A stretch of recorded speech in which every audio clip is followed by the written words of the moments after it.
What's up, everybody? I hope everybody's doing good today. Welcome to the stream. So, a couple minutes late, but you know, who's counting? So, anyway, today we're going to be doing the casting for the blanks for the ornament challenge. So, if you're not familiar with the ornament challenge, this is the fifth annual Turners Warehouse Ornament contest or challenge, whatever you want to call it, and it's a charity auction. So the way it works is you make an ornament, then you're going to ship it to Turners Warehouse. Just to let everybody know, we always have to say this up front, you don't get the ornament back, you're donating it. And then what they do is they're going to have auctions and people bid on them and then pay for them, and all the proceeds are going to St. Jude. So it's pretty cool. There's also tons of prizes. There's different categories that you can enter. So there's like, what are the different categories? I can look it up. I got the page open right now. I'm going to actually drop a link to the page that has all the info. There are a few little like rule things that you need to know about.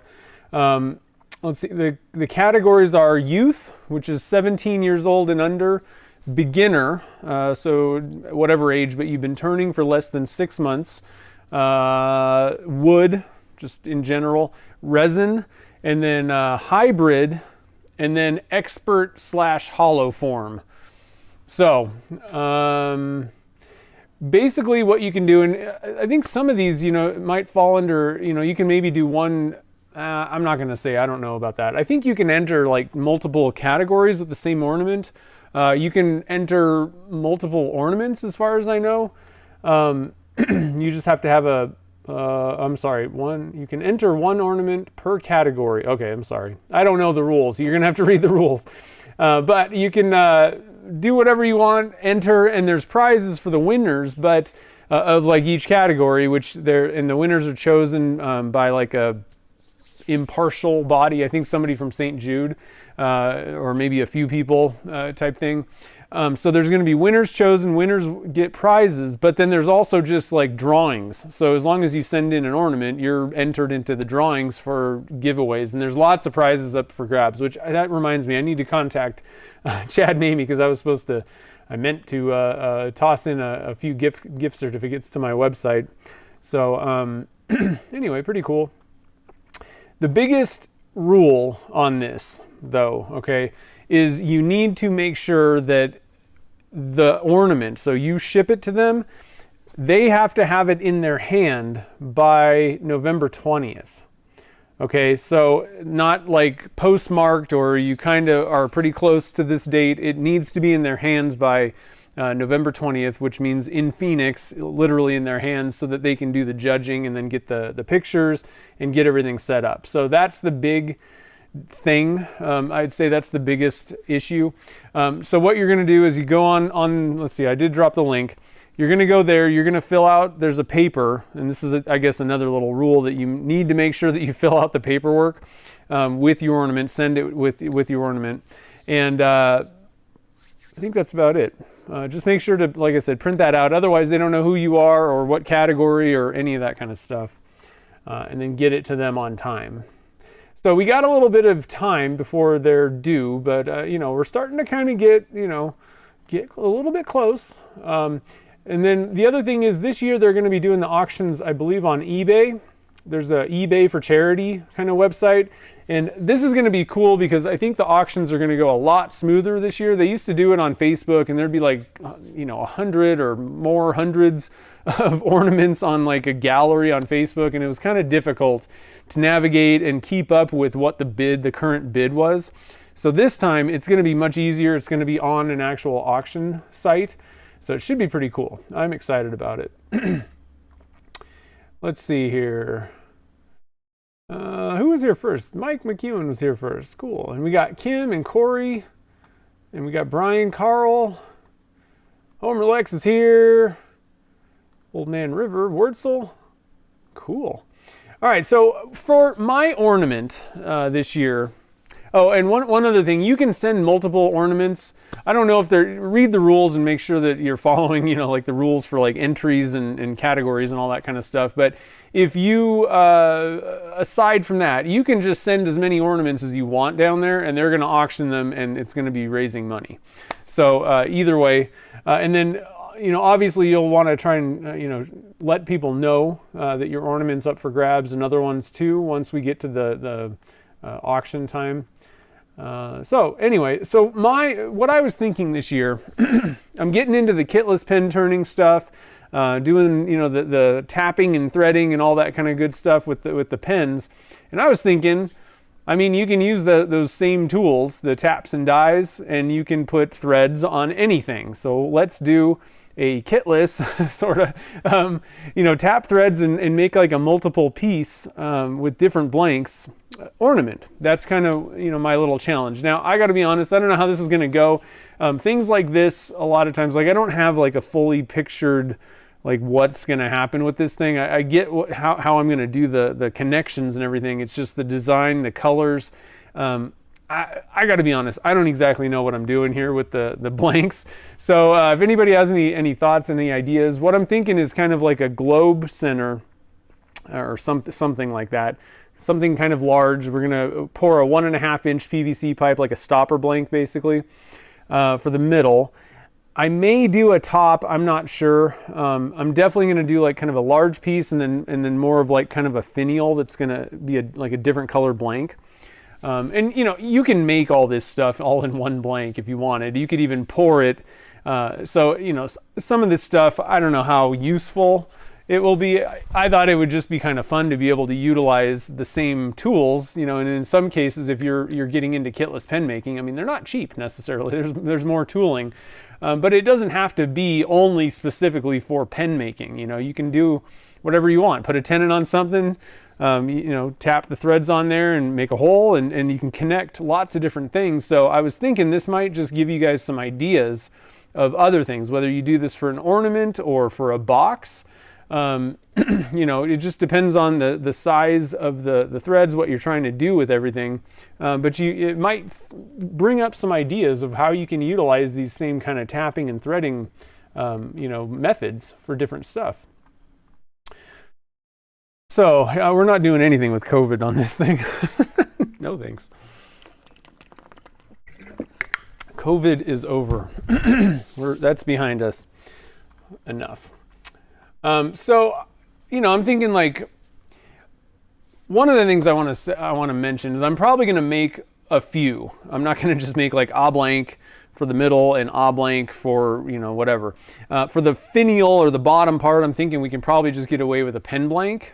Hopefully, it's not going to be huge. One of the problems with resin and ornaments is they get really heavy. So if you've got like a 1.5 inch kind of like a sphere.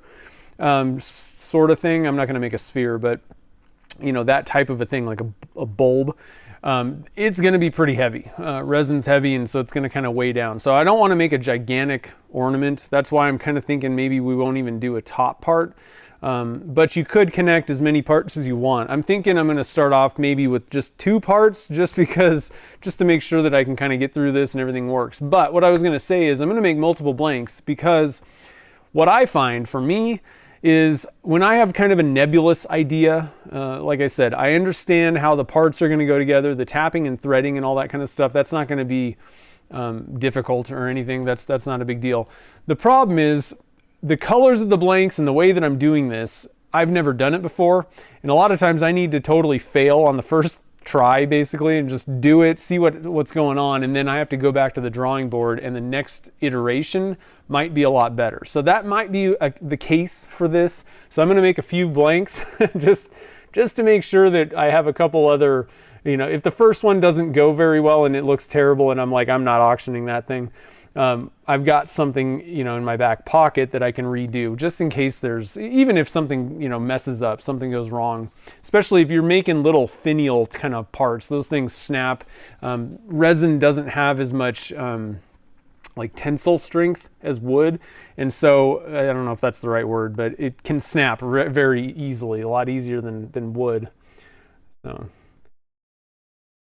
Kim wants to use the tap and dies to make a small box for sewing needles. That'd be really cool.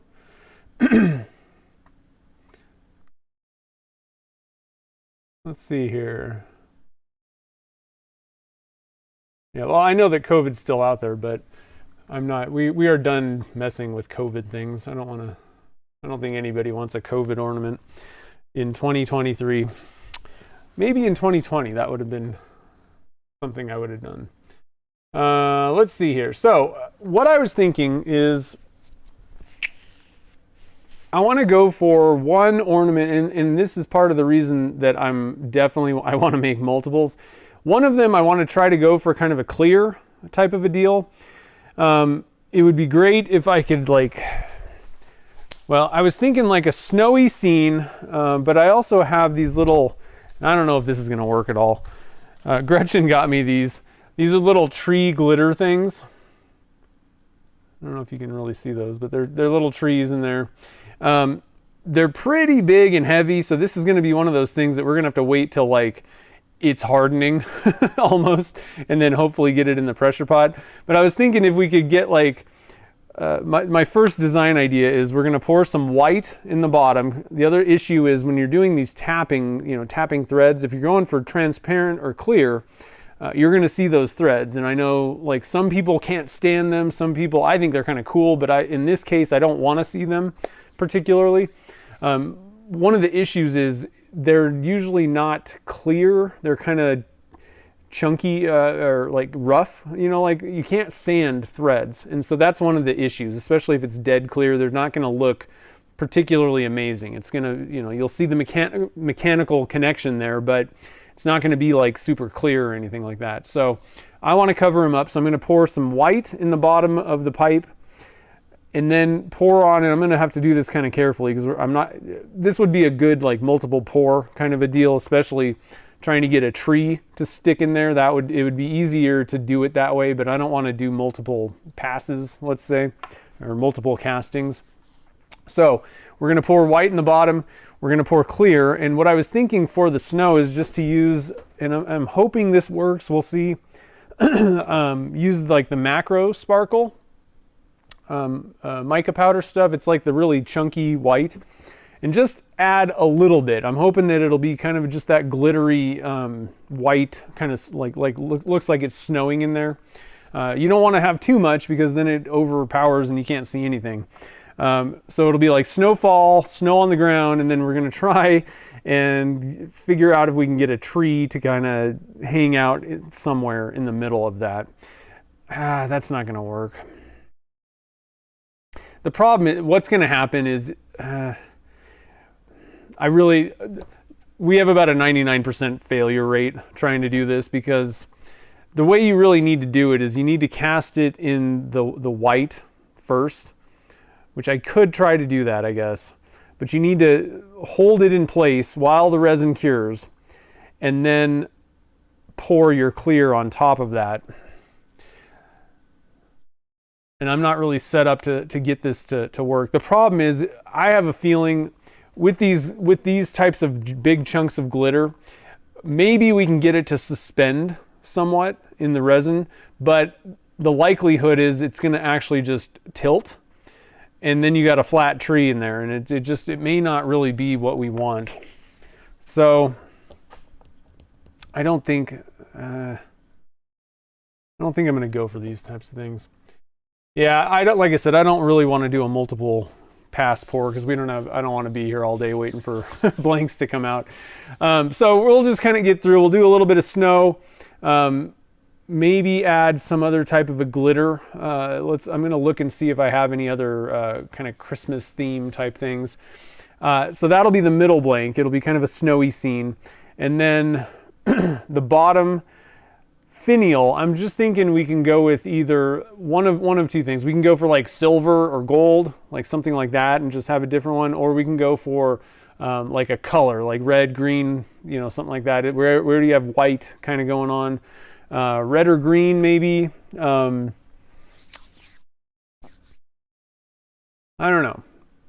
like I said, we can basically make pen blanks with those types of things. Another thing we can do is add glitter. So I think what we're going to do, let's get started. I can sit here and talk. Like I said, I really didn't have a particular plan in mind with this. Sort of ambiguously, kind of, but not really. And I tried to get things together, but I just, like I said, I really couldn't. Sometimes I've been really busy, and like inspiration is not just going to happen just because you will it to. So I've got a little PVC pipe. This should be plenty. In this case, we really do need, like what I want to do, I think I'm going to have to go for a bigger pipe. I don't have one that's like right in the middle. That's the only problem. This will be okay though, I think. I'm going to go for a long pipe.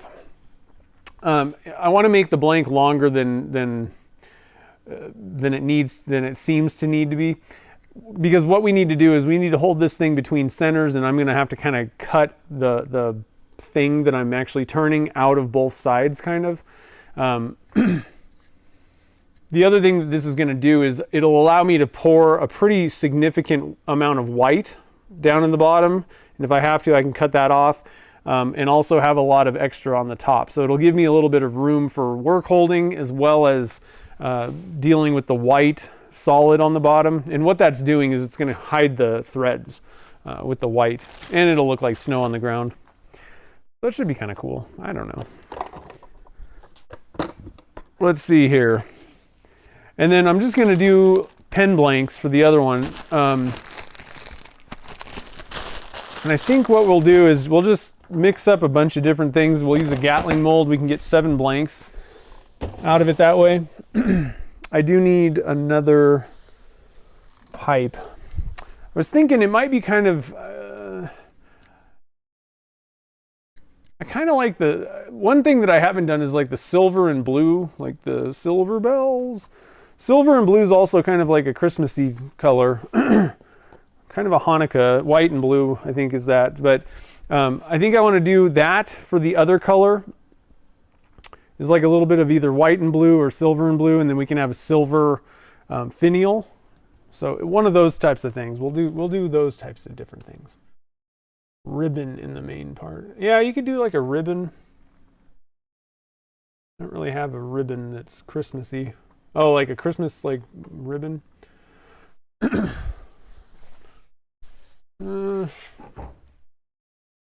Let's see what I got in my box. I have a kind of a Christmas box. I might have a ribbon actually.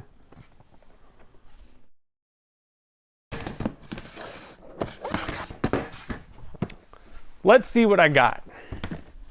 I could do a candy cane. That would be kind of cool. I have candy canes. So let's see what's in my box o' goodie. Candy canes, of course. I have some of this. It's not exactly what we're doing. We do have some kind of ribbon things.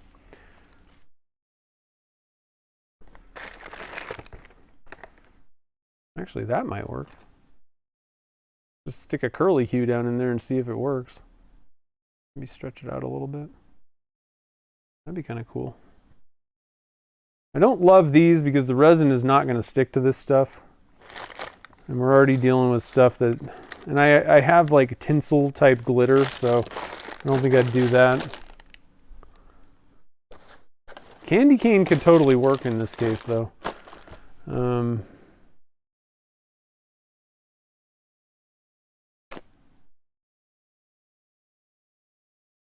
fact, you know, okay.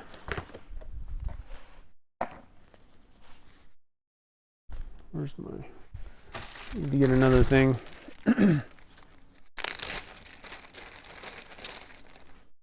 Yeah, the starlight glitter, the micro starlight could kind of work, but like I said, I think that the macro sparkle is probably even better in this case. I mean, it pretty much looks like snow. It's like white. It's probably blown out. It's like white glitter. So I think that'll work pretty good for like snowfall.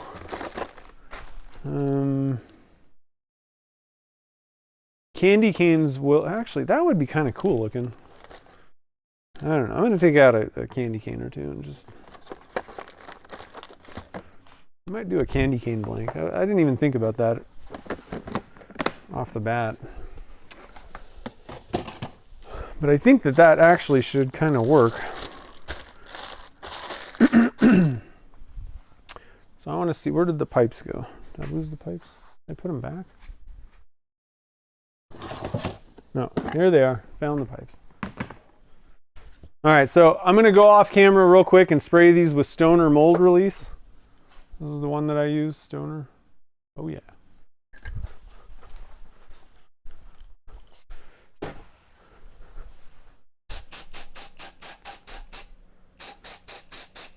Okay, one down. I'm just coating the, you know, all the edges and the inside. It's not dripping out or anything like that. It's just, you know, making sure that I've covered every surface. And I've used these pipes before. They kind of retain a little bit of that non-stickiness. I think that'll be kind of cool. It'll just kind of hang sideways in there. I don't know. I think that might not be a bad way to go. We can maybe even do both the ribbon and like the candy cane will be kind of hanging out. Now, one thing that I could do is kind of like glue, you know, a tree on there, but I think we're getting a little bit crazy. I think a ribbon and a thing, and then we can do our white. The only issue is I can't get this candy cane, you know, it's like a length. I don't have anything else that I can like really raise it up with. And in this case, I would rather have it a little higher. One thing that I could do, maybe, I don't really have a dowel. If I had a little piece of white resin. Problem is, if you really have a full understanding of like how you want to do all this stuff, then you can kind of pre-plan everything. In this case, I just don't have a lot of... I wasn't sure what I was doing, so it's not like I could prepare all these little things. But one thing you could do is maybe glue, you know, like a little bit of like dowel or something on the bottom, or even like white resin, like turn it down, or, you know, pour just like a little extension down there. But I don't have any of that stuff. I mean, I guess I could maybe use like a popsicle stick cut just to raise it up a little bit. I could probably do that. I'm going to get some UV resin out. I just want it to be a little higher because I want to be able to pour a decent amount of the white resin on the bottom, you know.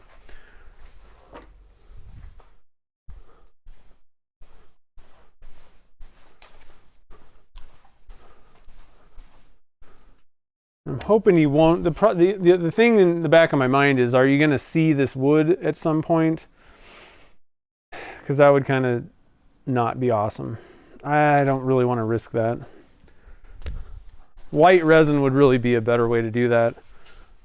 I just don't have exactly what we need on hand.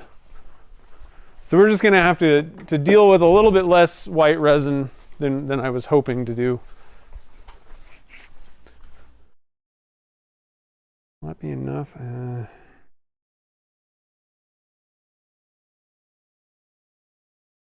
can maybe glue two. I can maybe glue. That's what I think we're going to do. I think I might even have broken chunks in there somewhere. We're gonna glue a piece of this. If I have a broken chunk, that'll be even better. Huh, I guess I got rid of them. All right, well, we got a broken chunk now.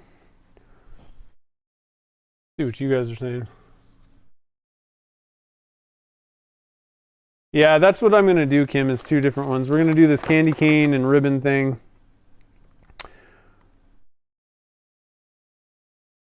think I can actually just glue it end to end with the UV resin. And UV resin seems to work okay. 5-minute epoxy would be another way to go. Don't use CA glue. It just doesn't tend to work particularly well with resins. I find that it usually it causes kind of like a reaction, basically. And it's also a very brittle thing. So this is just the alumilite's UV resin. And then I got a UV light. Let me close my, I don't want to be shining this light around. with the, I'm going to kind of stick that there. Put these things together, and then hopefully, I need 3 hands.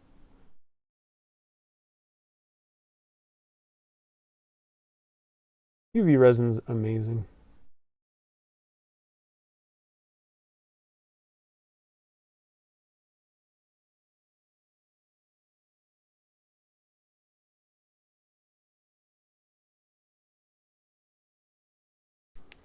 All right, let's see. Oh, that didn't stay. Dang it. Maybe it's not that amazing. All right, I want to get that off of there.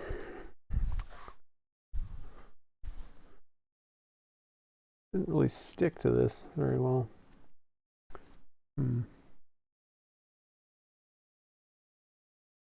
Okay, let's try that one more time.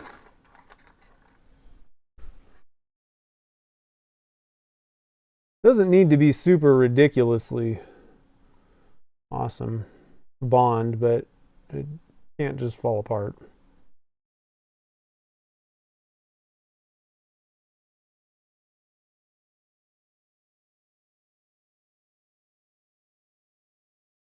I'm thinking, hold on a minute. I don't need this as long as it is right now anyway. I broke it down a little bit further. I think this is about the length that I need.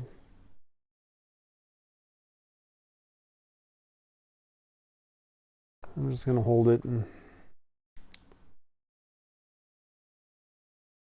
see if I get my fingers stuck in here too. Okay. Then what I'm going to do is I'm going to add a little bit of extra UV resin around the joint down there.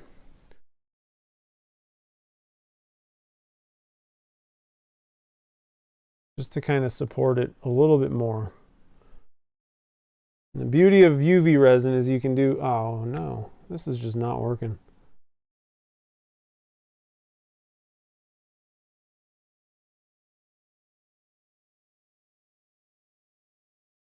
I don't know if it really likes sticking to this candy.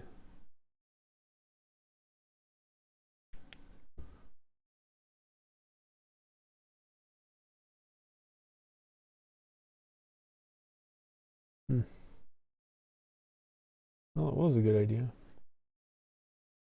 All right.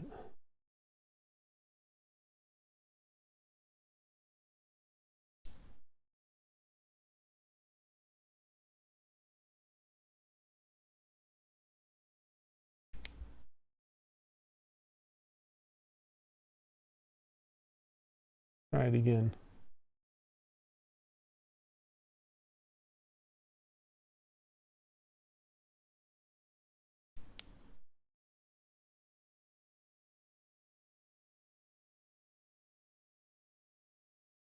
All it needs to do is just kind of hold together for just a little bit. Okay, I think that's good.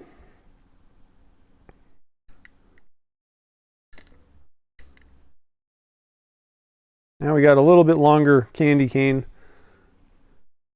I don't know if the ribbon, yeah, that'll work. Okay. We're in business, guys. We're in business. So we got one ready. And like I said, I think the other one, I find that see-through blanks, transparent things that have things like this all going on, oftentimes are much worse than just putting a bunch of colors together. So if all else fails, the other one's just going to be colors. And I think Gretchen came up with a pretty cool idea. I think we could go for like a white with like a gold. We can try and get like kind of a gold stripe going on. That was kind of a cool idea, I thought, that she had. I'm going to stop and see if there's any other ideas. I've been trying to focus on figuring out what I'm doing. Let's see here. I'm going to scroll up.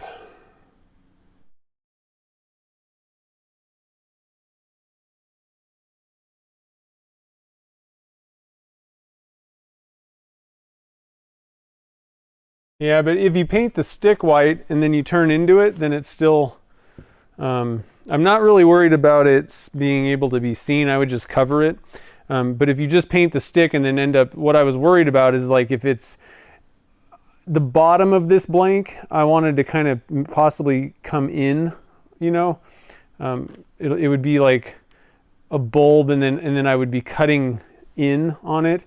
And the problem is if the stick is sideways, you'd see this little thing, and even if you painted the outside, you'd still see the stick, you know, on the inside once you cut into it. All right, let's see here. I know when I dropped the candy cane in. Okay, so we're doing all right. So for the other one, like I said, I'm thinking like I don't know, we can maybe do like white with, try and get like kind of a gold like ribbon. That's going to be extremely difficult. I'm just going to be honest, but I was kind of thinking like the 24 karat gold, whatever stuff, nugget, 14, whatever it is, 14 karat nugget. Again, that's kind of like macro sparkle. It's the same type of deal. It's just gold in this case. I wish do they have a silver one of these things? That'd be kind of cool. I'll have to check out the eye candy site.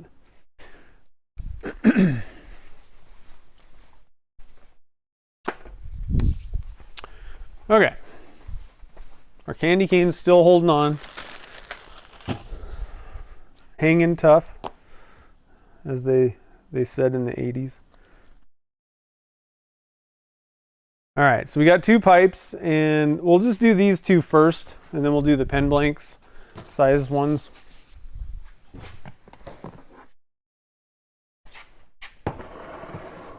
That stuff out of the way. So for this one, we're going to need white, we're going to need clear, and then we're going to put macro sparkle, and that's good enough. We got lots of stuff going on. Hopefully that'll kind of work.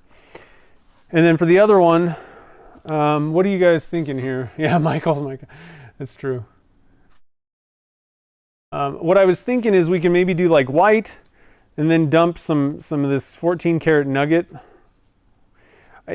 It's going to be tough to get like a ribbon or something like that. What I'm thinking is if we dump a bunch of white and then dump, you know, 14, like kind of a decent amount of 14 karat nugget, like a blob, white blob of gold, and then white on top. I'm thinking the white's going to help push it down, and we can also do like a little bit of a mix with a stick. Stir it a little bit. I don't know how that's going to work, but it's tough when you're mixing something like really light, like glittery mica like this with like white, which is really heavy. So I'm not 100% certain that this is going to be awesome, but we'll figure it out. We'll see what happens. Yeah, hanging tough, I'm telling you. Is that the new kids or the Backstreet Boys? I think that's the new kids on the block. They're pretty much the old kids on the block at this point. Okay, so let me get my little book of notes out. Today is 10/21. I need a new ink in this pen. 10/21. And I wanted to mention, I was looking at these different types of pens, these digital pens, whatever. And there's a couple of new different options out there where you can, like, basically it can take pictures. I mean, you could just take pictures of your notes anyway to digitize them, but it may not be like where it'll translate you know, the writing into text so that you can search it. But there's new ones that have different apps and they work differently. So if you look at, I think you would look at like digital pen. There's different options out there, and I don't know how well they work or anything like that, but it was just interesting to me that there's kind of newer, different things, different options out there. If anybody is interested in these, they're expensive and they're kind of a pain, but you know, if you really want to make sure that your stuff's backed up, you know, in the event of losing it, a fire or flood or something weird, you know, natural disaster that you lose your notes, and you want to be able to like search for stuff, they work pretty good. I think it's worth, depending on what the deal is, it's kind of worth the money. So I'm going to call this Ornament Challenge 2023. Number 1, middle section. And we got 2 pipes we're going to do. So each one of these, I'm just going to mix up like, I don't know,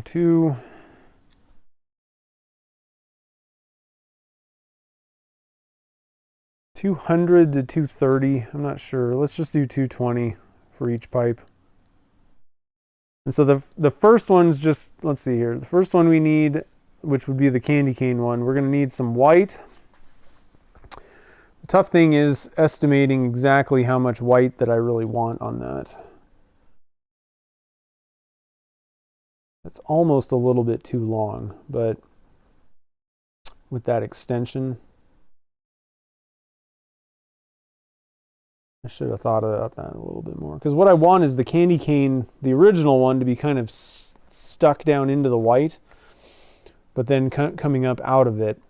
And I can estimate, I can just pour the white up to that like joint, basically. That might be a little, that's fine, whatever. I think that'll be okay. So, but the question is, how much white is that? That's like, let's measure. We can, so I think that pipe might hold about 230 grams if I filled it to the top. So we can just kind of estimate by how far, how much of the blank is that. That's about 2 inches. So it's about a third. I'm going to need to, that ribbon's going to end up falling to the bottom. Now that I've moved it around.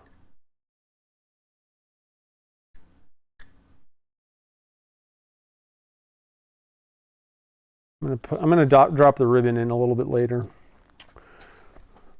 So let's see here, a third of 200. How much is that? 220. We're looking at like 80 grams is going to be white. And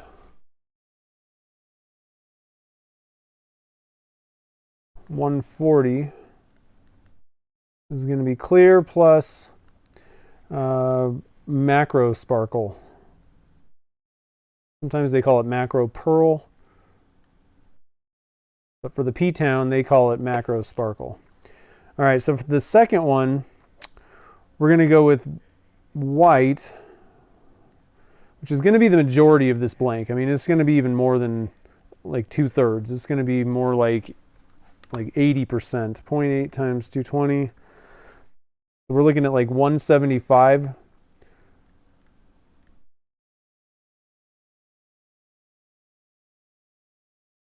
And 45 is going to be 14 karat nugget. All right, now for the macro sparkle, we're going for like a very tiny amount. And I'm going to kind of look at it in the cup. For the 14 karat nugget, we want that stuff loaded up. So we're going for like a teaspoon in 45 grams of resin, which is a ton. I want it to be dense. And then for the two just white sections, we want about 3%, 0.03 times 80. We're looking at like 2.5 grams or so.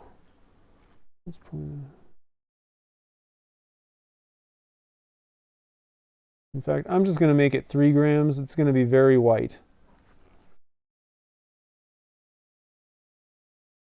And this one we're going to go, in fact, this one we're going to make kind of a pearly white.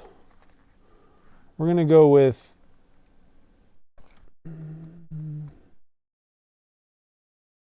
we're going to go with 1 gram of white dye and like a half teaspoon, maybe quarter teaspoon.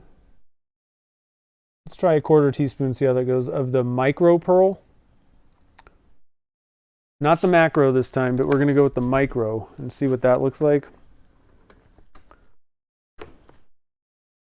All right.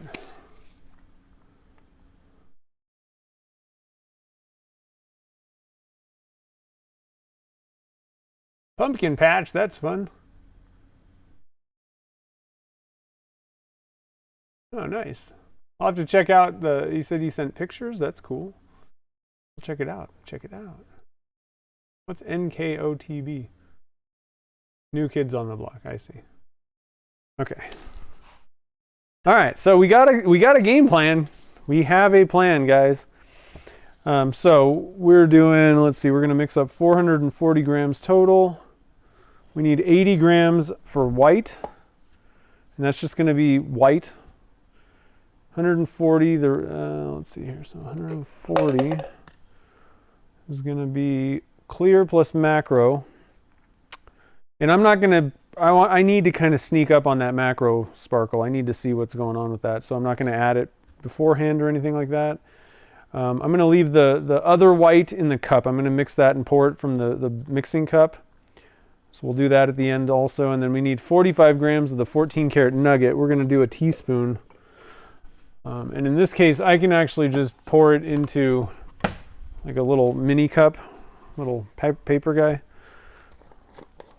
So we're going to get a teaspoon of this stuff. I don't want to get it in all the rest of my things. Can you guys see what I'm doing? Yeah. These little things float all over the place on your desk and where you're working. So just be careful. Don't sneeze when you're working with the macro sparkles.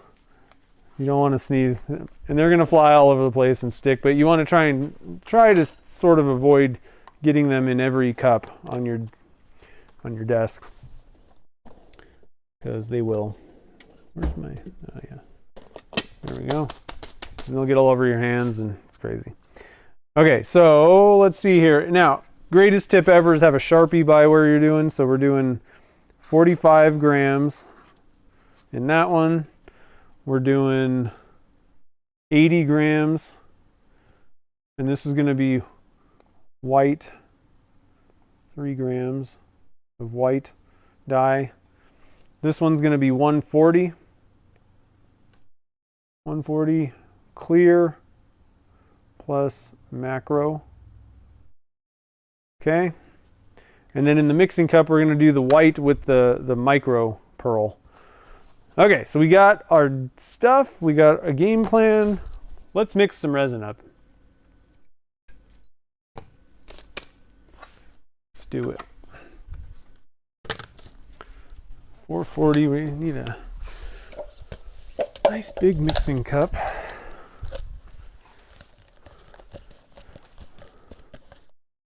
I'm going to reuse one of these guys. These things work pretty good. Eventually, they kind of get to the point where you're trying to peel the stuff out and they crack. So they're not absolutely perfect.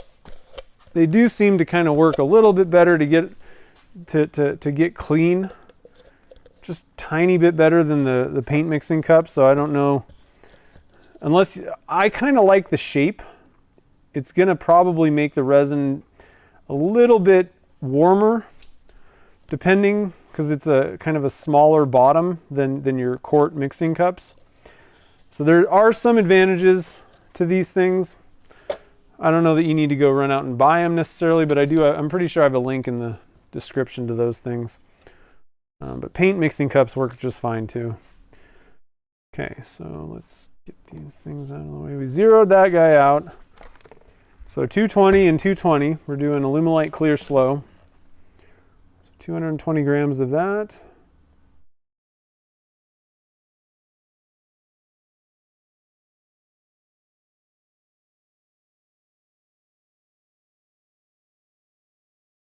There we go, dead on. And in this case, I'm going to add a little extra to the part B.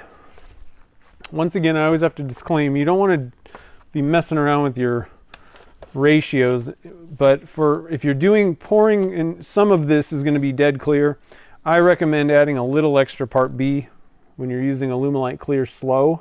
Specifically, that's the only resin ever. You know, don't do it with Amazing Clear Cast or, you know, epoxies or any of the other ones. It's just this one specifically. And it can just kind of help to ensure that you don't have any like haziness in there. I'm going to go to 222. We're not really, you know, it's not going to do anything to the ratio. It's not going to change the blanks in any way or cause any issues. Just ensures that you're nice and clear.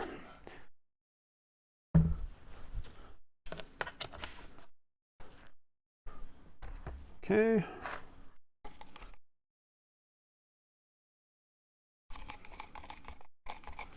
Mark's playing with some laser cut 3D effects. That's cool.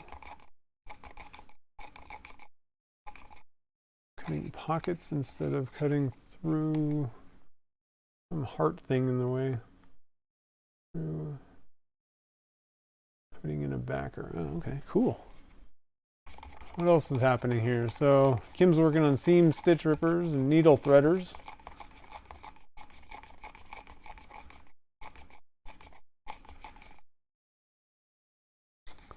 Yeah, I'm pretty anxious to see what everybody makes with those alien blanks. And so sales are closed on those. At this moment, there might be one or two left over. Because I did it where you could just keep ordering even though I was like I didn't have them in stock. I made one more batch, and I think there might be one or two extras. If that's the case, I'll put them, you know, back up so that they can, if anybody wants them, they can order the last ones from that batch. I think there might be two or three. I don't know. Okay, so 45 grams in this one.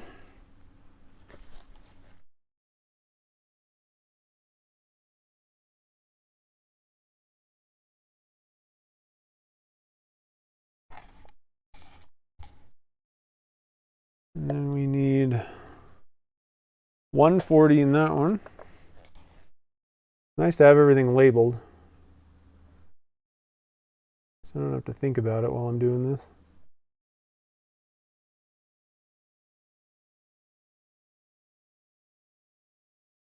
$140. And then we need 80 in this guy. 0.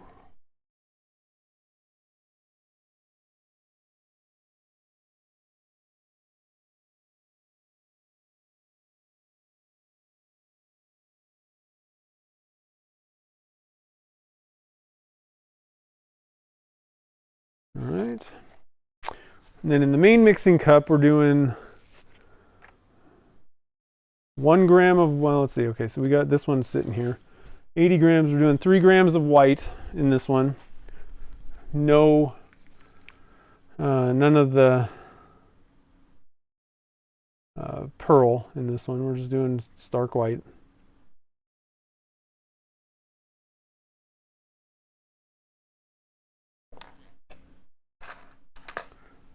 A couple clean mixing cups here.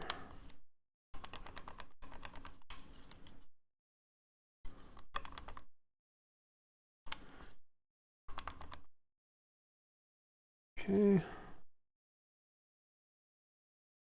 Actually, I think I want to put a little bit of the macro sparkle in this.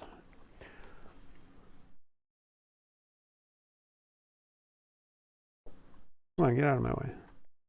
We'll just call that like a small scoop. It'll be kind of chunkier and look a little bit more like that frosty snow.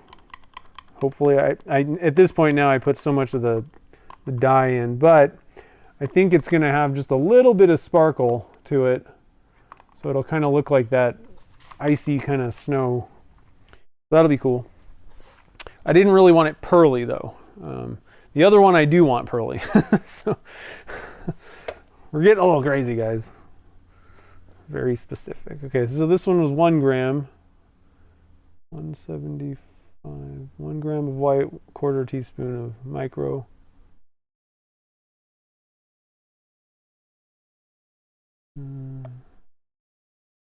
Doesn't matter if it's perfect or not.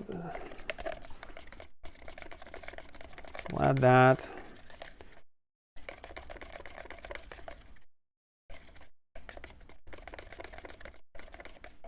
Okay, and then 1/4 teaspoon of the micro pearl added to that one. 1/4 teaspoon micro pearl.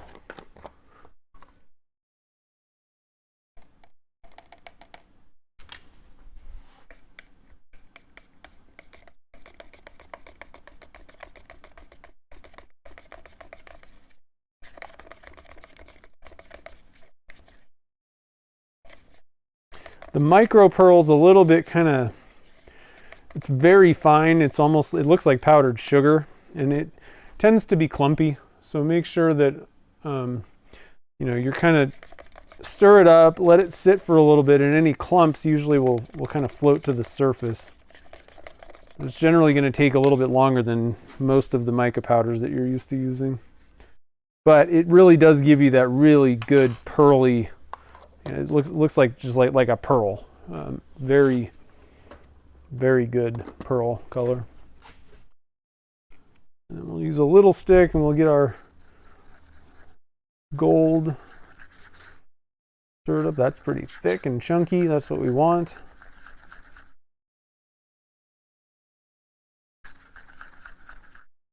Very good. And then this one, we just want to add a little bit of macro. And I'm talking a little bit of macro,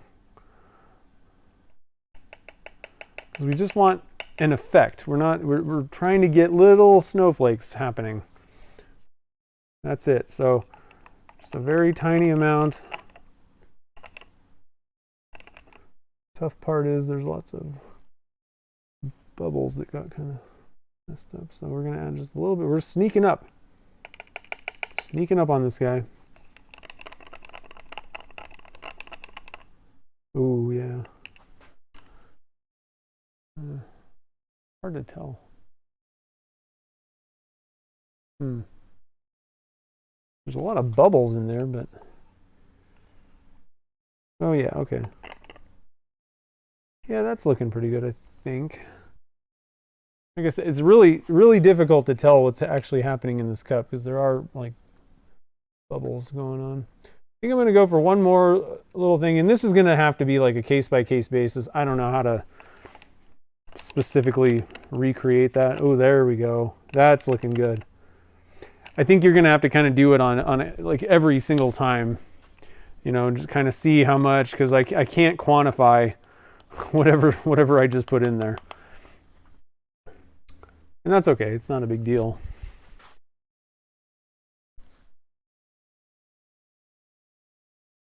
Okay, so we got that done. And the macro sparkle, that's another one that's going to just get everywhere, so just embrace it. All right, so we're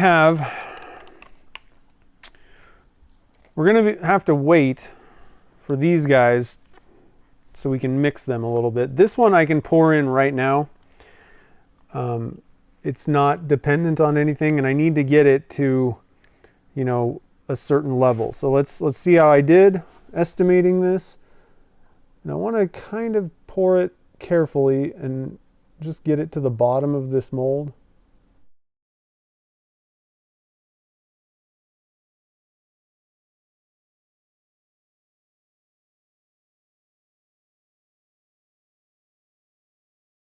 I gotta look. I think we're getting close to that. Yeah, we've almost got that, the connection between the two pieces covered. There it is. That's all we need. Perfect. That worked well. Now we got to wait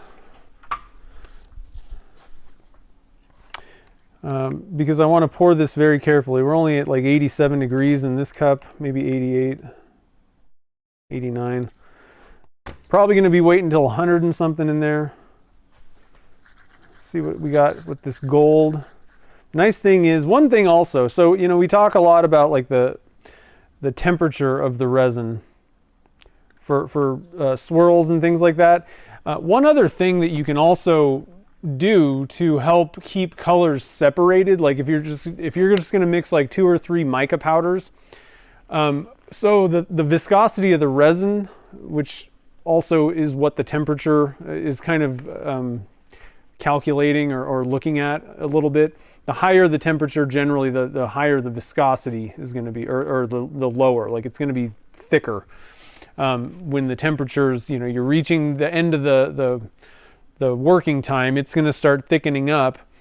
And that's kind of really more what's happening. Is the thicker it is, the harder it is for these colors to just blend together. But if you just dump a ton of mica powder in there also, like more mica powder than normal, higher amounts of mica powder, generally that's also going to thicken it up in each cup. So, you know, that's another little tool that you can throw in your back pocket if you really need to get stuff, you know, where you want the colors not to mix and all that kind of stuff. Another thing that you could do, especially in the case where you don't necessarily want to wait till the resin's really, really thick, you're pouring it and it needs to flow around something, maybe you can increase the amount of mica powder, but pour it at a lower temperature where it's technically a little bit more fluid, more you know, thinner. So just little tools and things. You'll find that it tends to, the more mica powder you stuff in there, the harder it is to kind of mix in the cup, which means that it's more viscous. So it looks like we're at 93 on the white, the other ones. Let's see where we're at on this cup. I'm thinking like 100. We need to get the ribbon in there too. So we're at like 95 on that one. I think we can pour these guys. I should probably put this in a, I'm just a little worried that thing's gonna fall over on me. We don't want that. So I'm gonna pour in a good amount.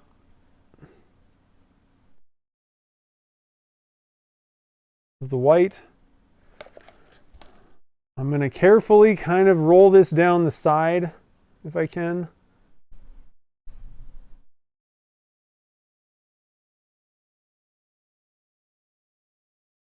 I can kind of tilt the pipe and get this to just kind of roll down the side. I do want, it's kind of sinking.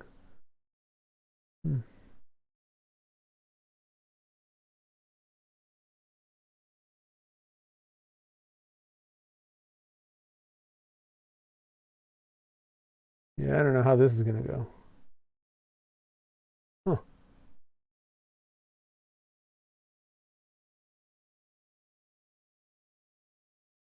Okay, well, seems like it's just kind of sinking. I don't know. That did not go the way that I was thinking.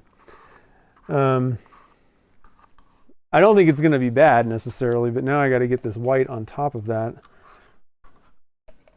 Kind of cool looking. I like that white and gold. I'm just going to tilt this. Carefully pour this down the side.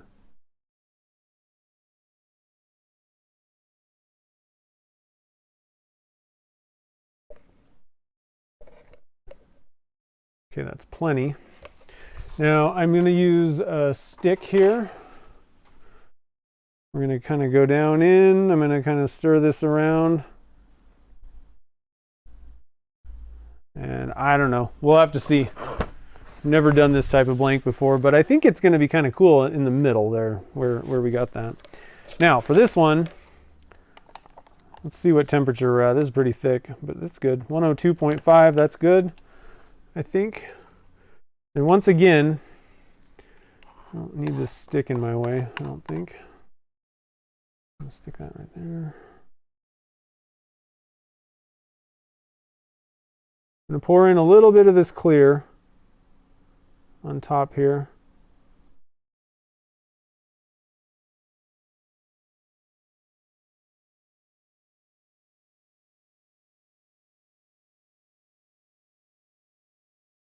And drop the ribbon in.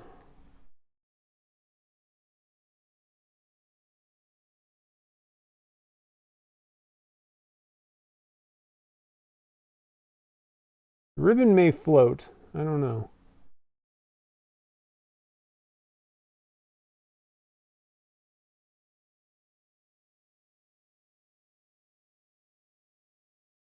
Okay, that's kind of cool. What do you guys think of that? Some extras. So I think we're ready to pop them into the pressure pot. I'm going to switch to this view. We'll tilt that down. We're going to drop them in this pot, I think.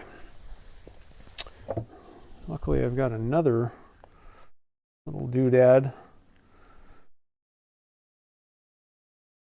And we'll just pop these guys in. Now, these guys can just stay 2 hours is fine. It's 70 degrees in my shop.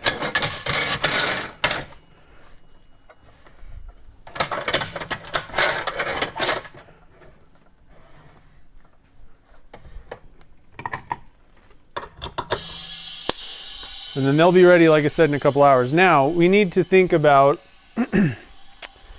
what we are going to do for the like pen blanks, for like the finials on the bottoms of these that we're going to connect.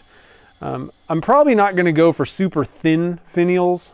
It just, like I said, I don't, you really have to be very good at holding the back and one hand turning, which I'm not good at, number one. And the other issue is, even if you're good at that, even if you can do that, that's not going to necessarily mean that you're going to get away with getting like a finial cut. So let me switch to the overhead. We got a little bit of excess resin here. I thought we'd just dump that. Let's tilt this. Yeah, that worked really well with the macro, I think. Does kind of look like just the my micro starlight a little bit, but I think they're a little bit more like white. So hopefully we got a good looking thing there.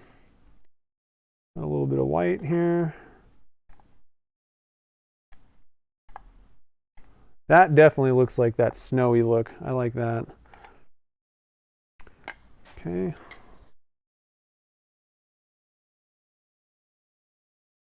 Have you guys seen on the Turners TV channel, did you guys see Mark's shop tour?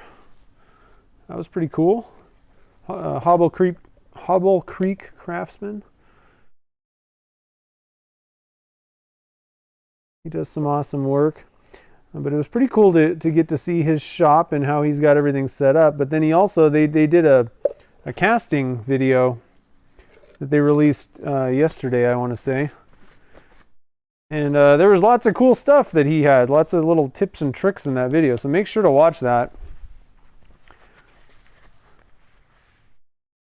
I actually tried doing those. So what he showed casting was he's got a vertical honeycomb blank, which Nikki and I tried working on. We tried making one also, and they trapped so many air pockets, and I didn't know how to deal with it. And then Mark's like, you just got to spin the honeycomb thing in the tube before you pop it in the pressure pot. And he's like, that gets rid of it. And I was like, oh, wish I would have known that at the time.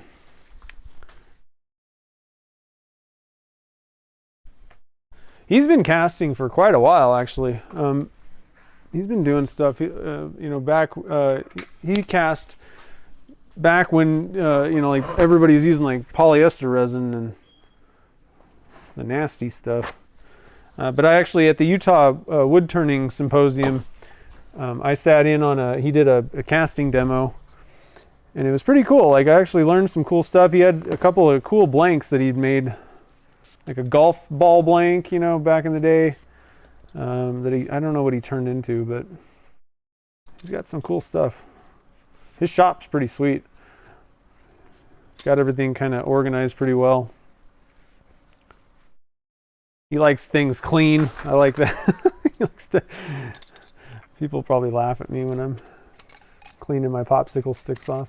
I'll tell you what though, it really is much nicer to just reuse these things, because I cut them square so that so you can get the bottom of the cup real well in the corners. And I'll tell you what, it really is not particularly fun cutting hundreds of popsicle sticks flat. It's just a waste of time, you know? And so if you can reuse them, I don't have to cut popsicle sticks on the table saw. Okay, so we got that done. Now we need to think about colors for these little finial type things. Let's see here. So we got, I don't know, I'll just put it on this one.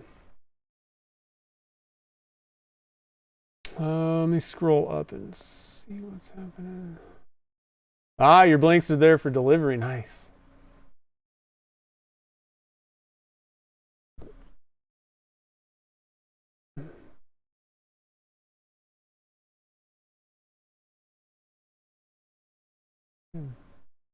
Oh, you lost it. I hate it. I'm so good at like putting something down in the wrong place, and then like days, weeks later, I'm like, oh yeah. And it's like, you know what I do a lot of times is over the lathe, I'll put things in like a drawer at my, for some reason at the lathe, this happens a lot. And I mean, honestly, I lost, what did I lose? I lost, I lost my, what do you call these things? I lost this thing, scraper thing, for like months. I was like, I don't know where it went. I'm gonna have to go buy another one. And then I found it in a drawer somewhere, and I was like, what? And it was because I just kind of put it down and then walked away and then shut the door, you know, didn't see that thing in the drawer. I'm good at it too. Okay, so what I'm thinking is we'll just go with, we got a gold and white, and then we need something that'll go with that. Which, I mean, we could just go with gold on that. That would be cool, because there should only be like marbling. Hopefully that's the idea, is we just wanted white with a little bit of gold marbling.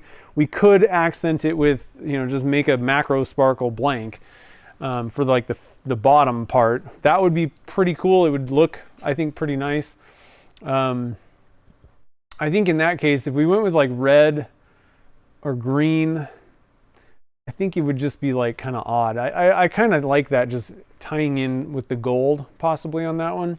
And then for the other one, we've got white, clear, but that one's funky because we got all kinds of random stuff going on in there. So I think that just having like green or red or whatever, we could do like green glitter or red glitter. I think that'll look fine. I don't know, gold might be okay in that case, but the problem with like gold mica powders is it's not going to look like gold plated. It's going to be kind of a goldish pearl, which may or may not look as good as you know, you think like hardware. Yeah, it is pretty fun to be able to make these things and then do the auctions. So let me scroll. Let's see here. What else we got? Lucy's here. That's cool.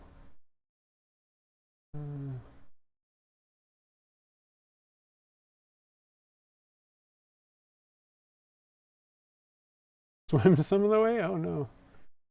Jeez.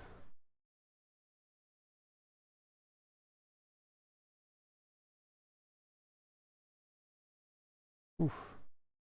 Okay.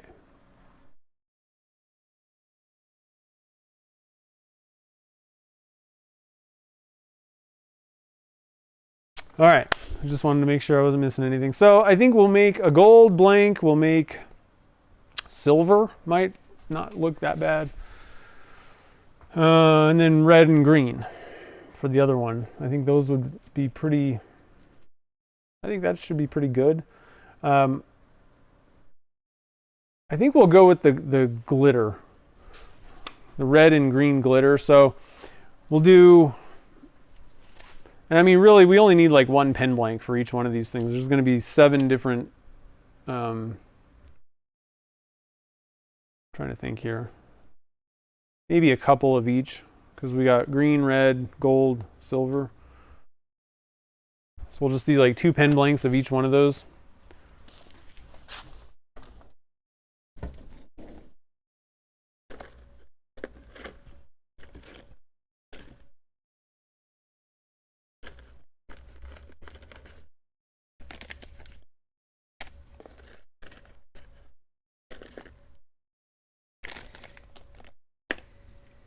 I do have a green and red mix glitter, but I didn't really love those as much.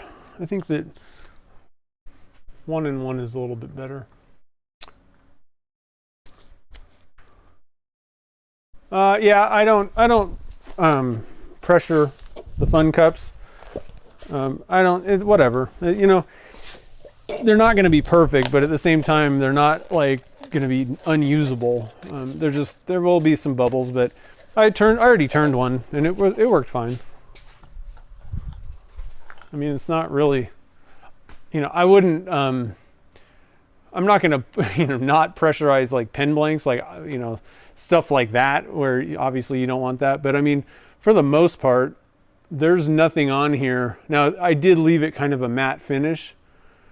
I just did like, or not, kind of matte. I think I just did like a, what is that stuff called? The paste stuff.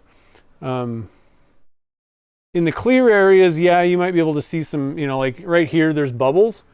But the thing is, it depends, like if you're like, oh, the whole point is I don't want to see bubbles, then yeah, obviously you don't want that. But at the same time, when you look at that, it's kind of cool. There's bubbles in there. It doesn't have any effect on the, strength or anything like that, or the turning part of anything, or the bond between the layers.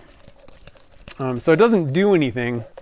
But my biggest thing is I'm not gonna sacrifice worrying about getting a excess casting resin cup in the pressure pot when I have actual blanks, things that I actually was trying to make. Like, I just worry that I'm going to screw up the thing that I was trying to make because I'm trying to get this stupid fun cup in there. So since it's not really harming anything, we just dump it. It's fine. Eventually, I want to get like a mold of something. Kristen Brooks, what's her thing? I can't think of the company name now, but she's Jonathan Brooks's daughter.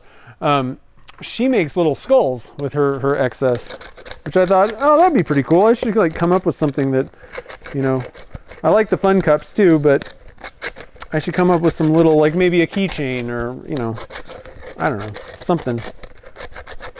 It's on that, I'll get to it someday list when I have nothing else to do.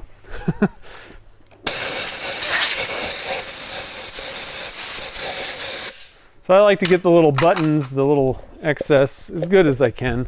I don't think that having a few little chunks of stuff in blanks that are, not going to be clear, they're going to be a color, whatever. I don't think that's like a big deal. But if you're going for dead transparent, then I'd even recommend, or dead clear, I would recommend just go get a new cup rather than reuse something that might have little chunks coming off in it. Okay, so switch to the overhead. Jamie Page, what's up, man? What are you up to? Working on anything cool in your shop? Jamie's always working on something cool. Okay, so number 2. I'm just going to call it like the stem, it's not really a finial, it's whatever, something else. So we're doing let's see, we did 1.5 inch PVC, slow set clear. Okay. We're going to pour it into one of my Gatling molds. We're just going to go for round ones. I'm going to go for slow set clear resin again. And we need about 400 grams or so. 200 times 2. And then we're going to do 4 colors, 2 blanks of most of them, 1 blank of the other one. So I think that, let's see here. I'm looking at like 55 grams per blank. So 110, is that right? I don't like math. Yeah, 110. 110, 110, 110, and 110. And then 55, does that work? Pretty close. Okay, so we're going to do 2 gold. We're going to do 2 silver. Is that right? I think. We're going to do 2 red glitter, 2 green glitter, and 1. What was the other one?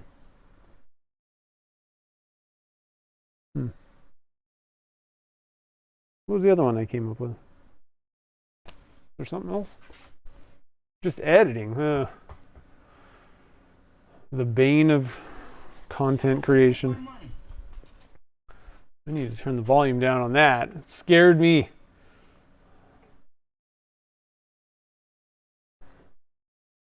Let's see. So what did I say? Red, green, gold, silver. Oh, okay. No, I screwed that up. So silver was going to be 55. Okay, 55. Yeah, 490. Okay, I'm okay. Don't worry, guys. Those were the 4 colors. We're only doing 1 silver.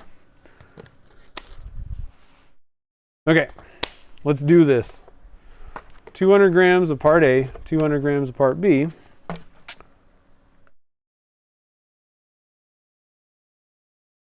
Me and the maths sometimes don't get along.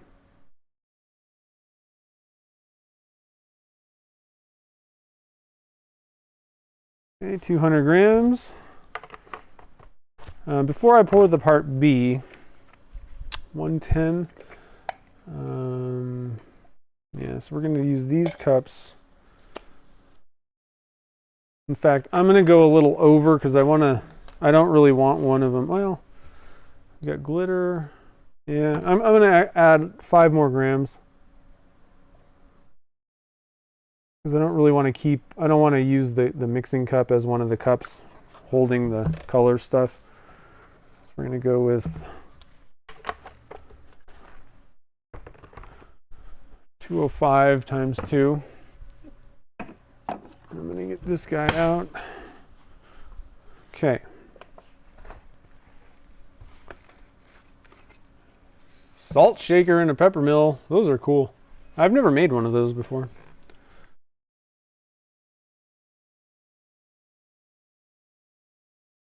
Three inches wide. Wow. That's cool. And 205.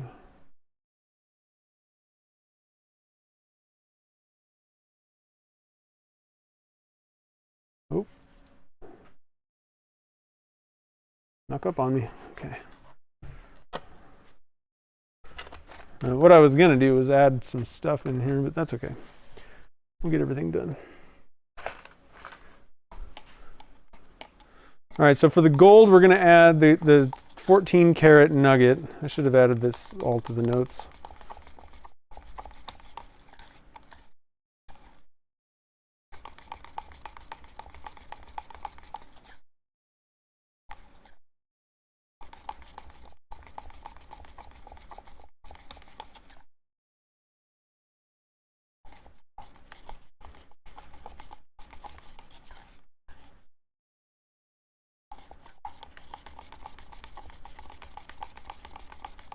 All right, so we need 110 in each one of these bigger cups.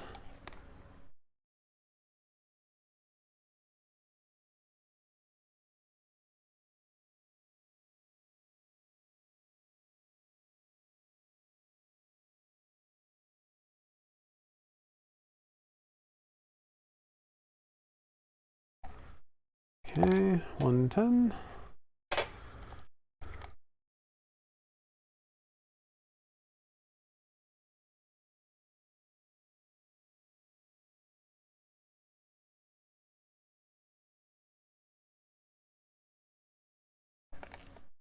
$110.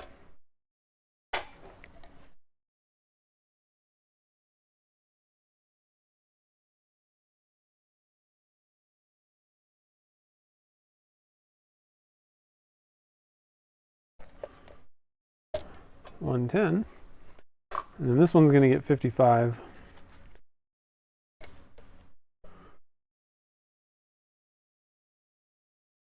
Actually, we're gonna flip flop. I actually want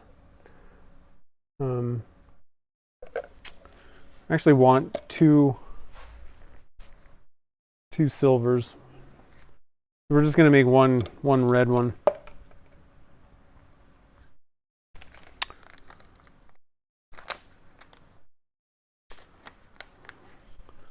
All right. So I'm just gonna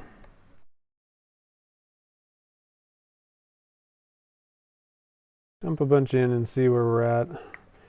You could do like teaspoons and all that kind of stuff, but I can kind of get an idea. If you pull it out, you can see that there's still quite a bit of clear in there, so we need more.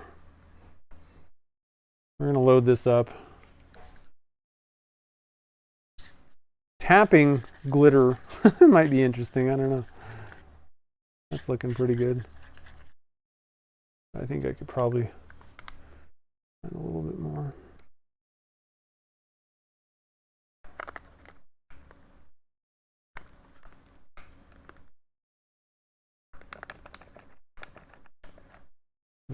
Finish it off.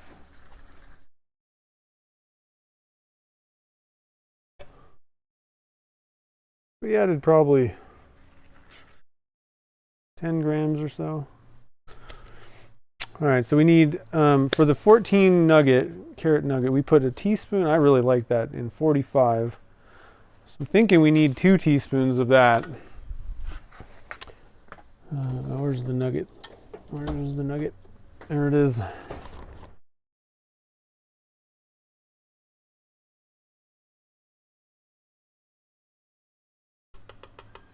One and a half might have been enough, but we'll just go with 2 and it'll be fine.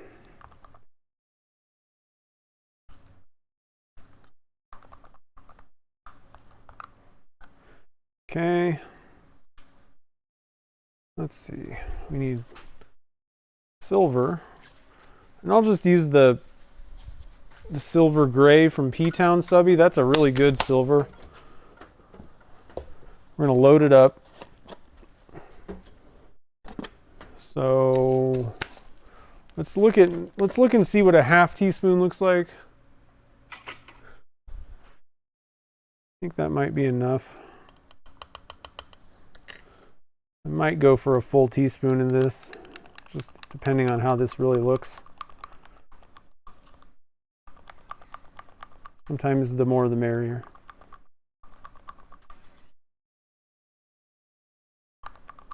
See that? Look at that. That's a pretty good silver, I think. That's pretty good, I think. I don't know that we're going to get any advantage by adding more to that. I don't know that it's going to get more silver, you know. So we got silver, and then we need our green. Probably going to need even more. Let's see. Than this, possibly. We'll see. You need a stir stick. I'm just going to dump this whole thing out because I think we're going to at least need all that, whatever's in this bag.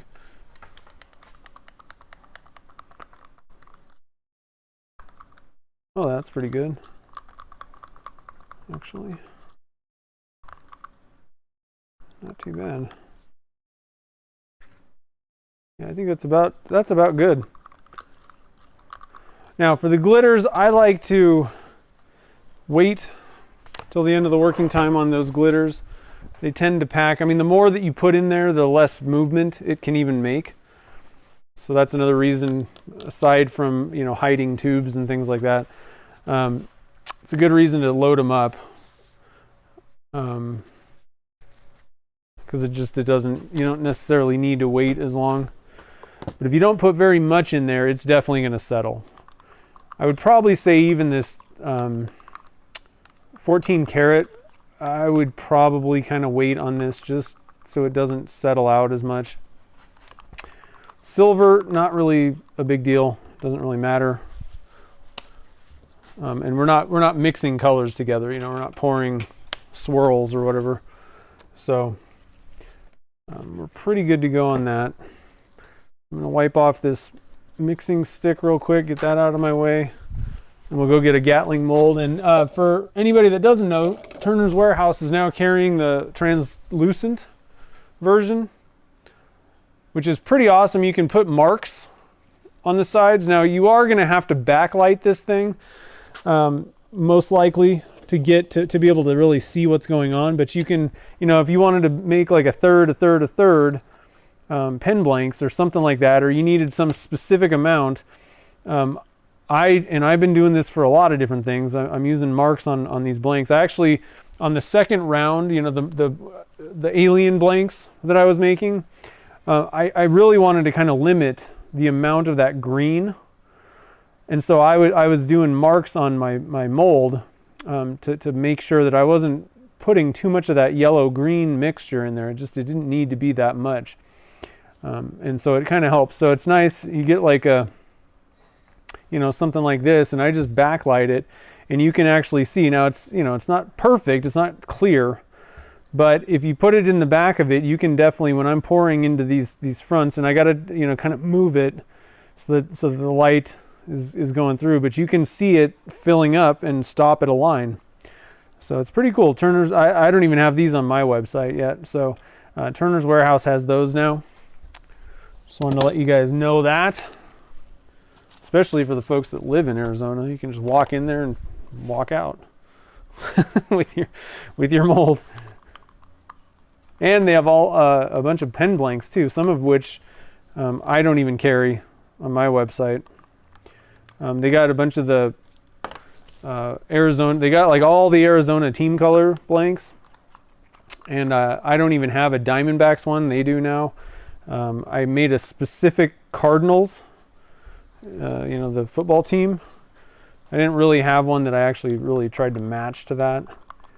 They've got that. They've got the Phoenix Suns, which I also have. They got U of A, which I also have that one. And then they have the Arizona State now, which I don't even have on my website. And is there one more? There might be one more. Not sure. Maybe NAU? I don't know if we did that one or not.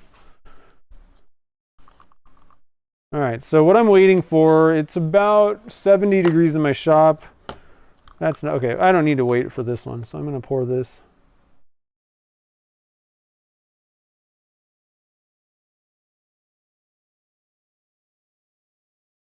Oh yeah, we're doing 2 of these. I was like, that's a lot of extra. Okay. Probably pour the macro, or the 14 karat nugget, 91. Maybe I'll wait till 95 on this, I don't know. I don't think it's really gonna matter. These ones I'm gonna wait till probably like 105. Something like that. Those have a little bit of time left. Let's get rid of our excess silver here.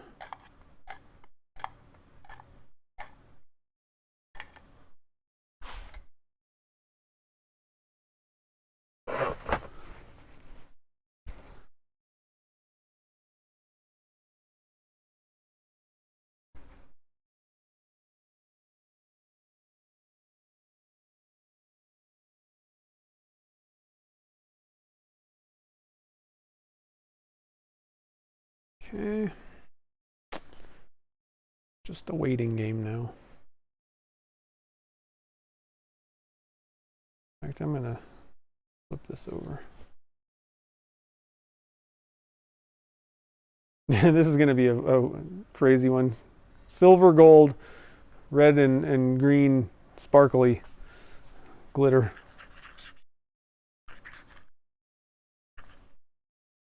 Stuff isn't really moving very much. 92.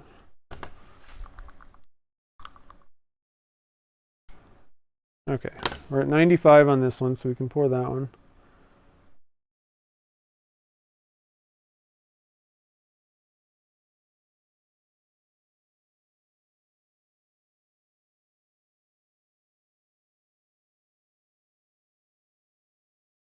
And again, you know, the temperature that I'm pouring at is, there's not like an answer. It's not like the one temperature you need to wait for. It's going to depend on your ambient temperature in your shop, possibly just how you pour things. Definitely going to, you know, it depends on which resin you're using, number one, but it might even depend on what mold you're pouring into, and you know, there's lots of factors. What are you doing? So don't just say, oh, 95, it's time to pour. It depends. You might have to kind of play around with it a little bit to figure out, you know, what is the right temperature to pour at. But again, you'll probably need to adjust as your ambient temperature changes in your shop. If you can climate control you know, if you have like a resin casting shop and you can climate control it, then you're golden. You don't have to worry about, once you found a temperature, you know, you're good. But and for the most part, for 3/4 of the year, I'm good in my shop because we have a heater, but we don't have an air conditioner because it's gigantic and it would cost a fortune to cool this in the summer. I don't know. It's not really moving. I'm gonna pour this. I think it's fine. I don't think it's really gonna sink that much because it's not. Neither of these are moving around in the cup. Usually if you let it sit there and it starts just drop, you know, if after a few minutes the level is like obviously, you know, like the glitter, there's like a clear band on the top, then you know you need to wait a little longer. But this stuff isn't even moving at all, so pour into the hole.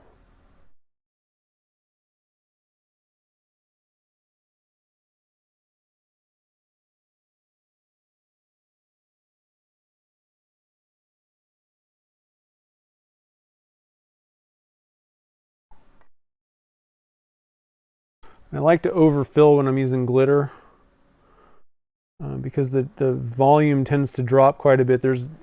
When you've mixed in a bunch of little particles of stuff, you're generally going to get a lot more moisture. A lot more air trapped.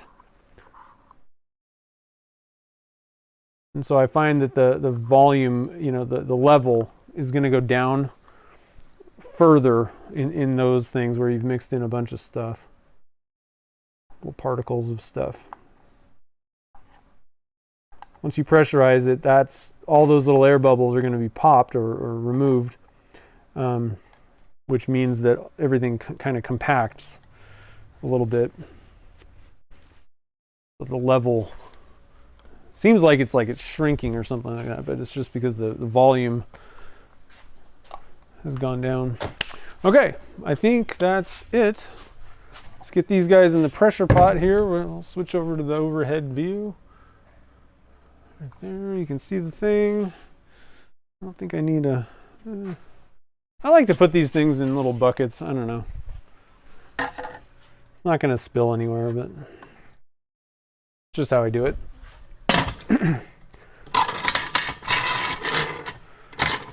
All right, so this should be kind of interesting.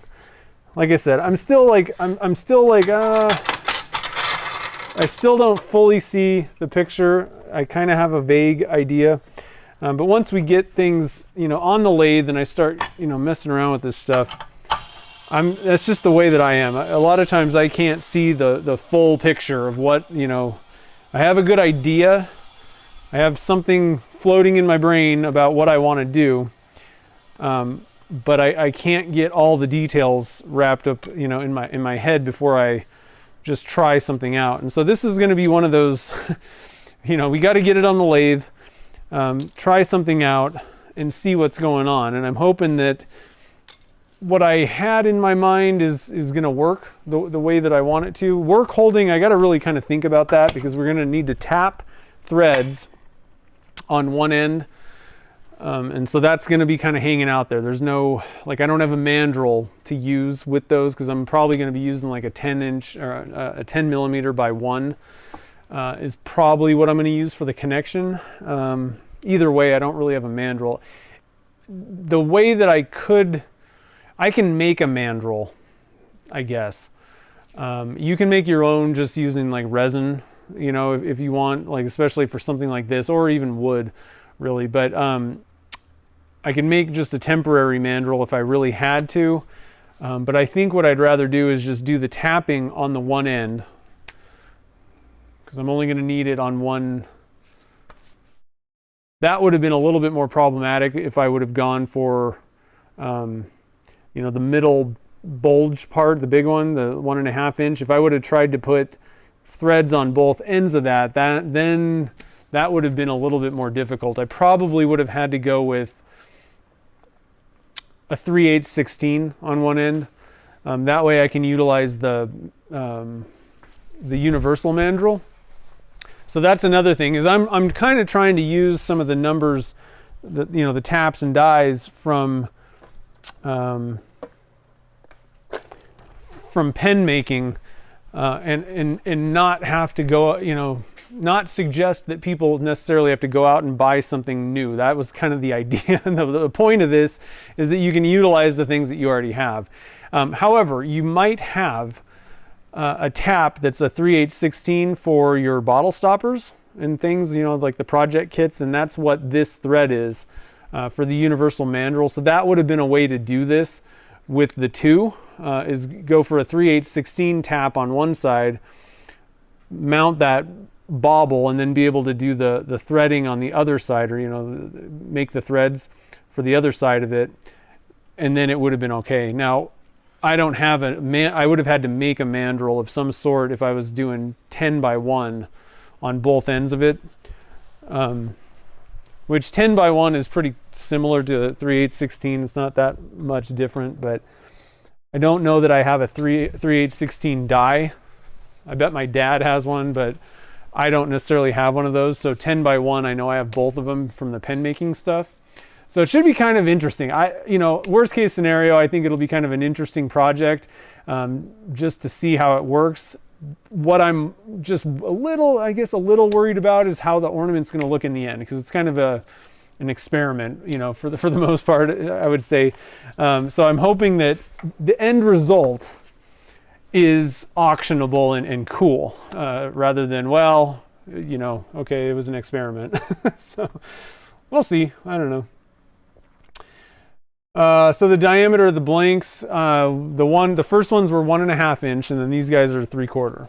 So pen blanks, and this is another thing that I like to kind of share. There, you know, pen blanks can be utilized for a lot of different things than just pens. A lot of people just think, oh, pen, you know, I'm going to make a pen. Frankly, you can make like bottle opener handles. I've done that. You know, you want to maybe be a little bit kind of careful on how much leverage or what, you know, whatever you're using these things for, but they'll work for a bottle opener. You're not going to get much shaping going on necessarily, but they can work for a fairly straight handle. I'm trying to think, what else do we use? You know, obviously diamond painting pens, but they can be useful for like little random additions to other projects. I can't think of anything else offhand, but you know, it's pretty cool. You can kind of utilize different things. So let's see here. I think that's about it. Everything will turn out okay. And if not, whatever.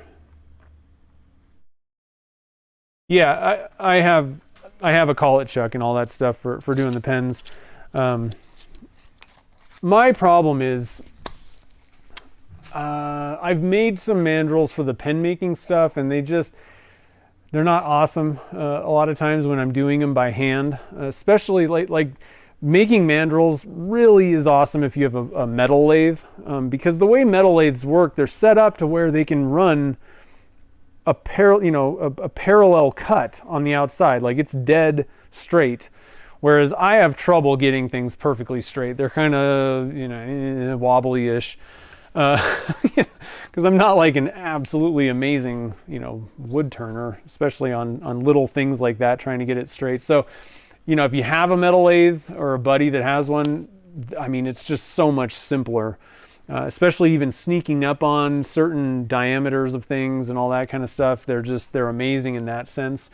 And that's really one of the big things when we started working, you know, trying to get our metal lathe up and running, which I haven't really done a lot of stuff with it because it's going to require some work to get. We need to clear some stuff out to actually get it fully usable.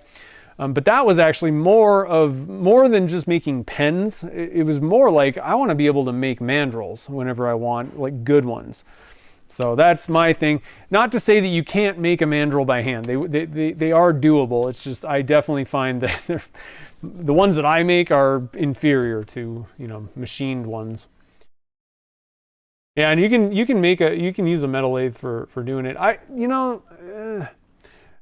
At this point, I'm so used to using my wood lathe that I don't know that even once we get our metal lathe up and running and everything's good to go, I don't know if I'm going to actually really want to use it, because it requires different ways of doing things. One of the other drawbacks for me specifically is it's like way up in some other area in our shop, and I don't really want to have to go over there to turn pens. It's just so much easier. I got all my tools here. I don't want two sets of tools. I don't want to be dragging them back and forth. So we'll see how much I do, and I don't really feel like moving it, and I don't know if my dad will let me. It's his. If he's going to let me move it into my shop, which I don't really have room for it, you know. We'll see. Making mandrels every once in a while, though, I think it'll be pretty awesome for that. Because I actually want to make very specific, you know, you can buy the Beaufort mandrels from Turners Warehouse, or Chad's selling they're making the ones for the sections, and that's fine. But like, I don't really like I kind of like the opposite, or at least having the opposite for sections. I understand the idea of running the mandrel in and threading it on, like it's a pretty good connection. But I actually kind of like covering the outside threads so that you don't screw those up somehow. So, and I definitely like doing that. I'll switch it when I'm doing sanding so that I can sand the outside. So there's like being able to make your own very specific mandrels. The other thing is the Beaufort mandrels, like the threads are like ridiculous. You don't need them to be that long. I would cut my threads shorter on my pens if I didn't need to, you know, make them longer just so the mandrel works, kind of thing. So I want to make my own custom mandrels. Anyway, and one thing that I'm pretty excited about is you can use aluminum, which I've heard that's not the greatest thing for mandrels. If you can use brass, that's better. But I'm curious to try Delrin, which is what's the acetal? Is that what is Delrin made out of? Delrin's like the brand name. Do they call it acetal?